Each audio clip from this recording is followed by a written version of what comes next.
ওয়াকার, তুমি ভুলের পরে ভুল করে যাচ্ছ। Do not do it. আমি কিছুক্ষণ আগে জানালাম যারা রক্ত দিয়েছে এবং এই ছাত্র জনতারা সমন্বয়ক পরিষদের মাধ্যমে সরকার গঠন করেছে। তুমি কিসের মিটিং করেছো? কিসের রাজনীতিবিদ?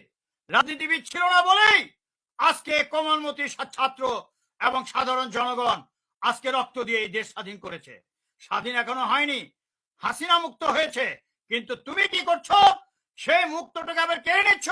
তুমি কোন সাহসে বলো যে আর অশান্তি করবেন না, ভাঙচুর করবেন না? কে করেছে এগুলো? এগুলো করেছে মাফিয়া হাসিনা ছাত্র দলের গুন্ডারা। আর তুমি তাদেরকে পালাতে সুযোগ করে দিয়েছো ভারতে যেতে, এবং হাসিনাকে ভারতে যেতে সুযোগ করে দিয়ে তুমি ভুল করেছো। তারপরও আর ভুল করো না। কিসের রাজনীতিবিদদের সাথে